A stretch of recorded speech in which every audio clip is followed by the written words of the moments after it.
Happy New Year! Are we still saying that? I really wish we didn't. It's surely after the first week. I think we're done. We're done. So yeah, I will no longer answer emails that say Happy New Year.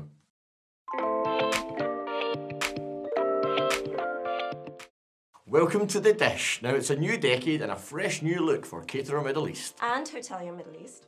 Most importantly, Caterer Middle East, which has had its first makeover in 15 years, roughly the same time Claudia had her last makeover by the looks of it. The new issue focuses on Saudi Arabia and asks the question, is it ready to take Dubai's crown as the pinnacle of F&B in the region? Yeah, well, I mean, there's certainly so much happening there right now.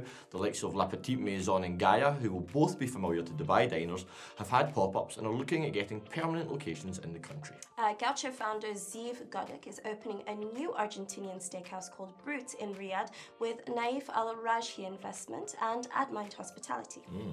Michael White, who you know is the chef extraordinaire behind 2 Michelin-starred Maria in New York City and its Dubai outlet which opened last year, well, he told me he's bringing another of his brands, Ristorante Morini, to Saudi in 2020 also. I mean, we could go on and on. Yaucha from Hakkasan Group, Umami Burger, Katsuya, loads of international brands have set their eyes on Saudi. So let us know what you think. How long before Saudi Arabia is the Middle East's food capital? Could be soon, but what can they do to avoid the same mistakes Dubai has made? More of a focus on homegrown talent perhaps? Comment below. Definitely. Speaking of homegrown, Madar Farms here in the UAE has called on residents to buy more local produce. Is that the responsibility of the consumer, or can restaurants do more to promote more sustainable food? Yeah, I mean, obviously there's a balance. I know my inbox is filled daily with restaurants getting on board the sustainable train, which is great to see. Recently we've had Boca and DIFC promise to launch 4 seasonal menus per year using local produce and trying to ensure zero waste. Even Beach Club Zero Gravity has released a new menu focusing on local, organic and vegan produce. Really? That's the best news I've heard in 2020. It might even offset the calories I consume and drink there. It's not. Maybe not. Yeah. Even the Golden Globes had a vegan menu. I mean, all the celebs flew to their awards in private jets, but still, you know, it's the thought that counts. Baby steps, yeah. G at Dubai Mall has released a limited edition Emirati Italian menu. Perhaps that's the way forward. It means that they can keep their identity while using more local and sustainable products. What do you think restaurants can do more of to be more sustainable? Yeah, I mean, if consumers vote with their feet and patronise these places that are going the extra mile, perhaps that will force others to follow suit. Let's see. See, indeed. While Saudi Arabia may be leading the way in terms of big name imports at the moment, Dubai is never far behind. Oh, we love a big name here in Dubai.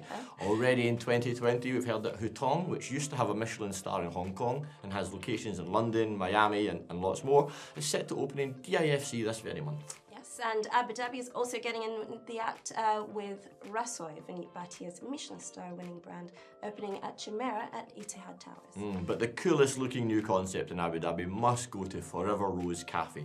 It literally looks like you're eating inside a 2D storybook. I would be too scared to sit down in case the seat wasn't there. How do you know what a book looks like, Simon? The first Scottish person to read. That's true. Now, there have been some big appointment stories in the last few weeks.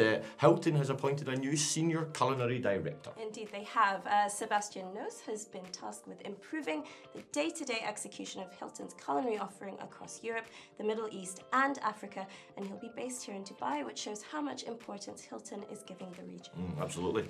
And there's also been a trio of F&B appointments at the Address hotels in Dubai, with Benjamin Bruno Alves coming in as cluster executive pastry chef looking after the Boulevard and Dubai Mall locations. Otman Benjabara is the new F&B operations manager at Address Dubai Mall, and Abdeladim Hakadi has been promoted to restaurant operations manager at Boulevard Hotel. Now, at Caterer Middle East, we love to celebrate success in the industry, and last week we held our first ever Power 50 Chefs Dinner at Tressin Studio. Indeed we did. Himanshu Sani and his team welcomed chefs from the Power 50 list, including Izu Ani, Alex Stumpf, Khaled Al-Sadi, Brian Volzing and James Knight Pacheco for a night of amazing food, networking and hopefully potential collaborations. Yes, absolutely. I mean, if that's not enough reason for you to want to be in our Power 50 list, then what is? Get opening restaurants, doing cool stuff, exciting collaborations and join the most exclusive dinner in Dubai next year. That's all for this serving of the dish. We'll see you next week. Well, you know, I came to Dubai for 2 reasons. Great weather and good looking women. It's bloody raining, I'm stuck to Claudia. Double whammy. See you later, I'm going home. It's supposed to be on my side.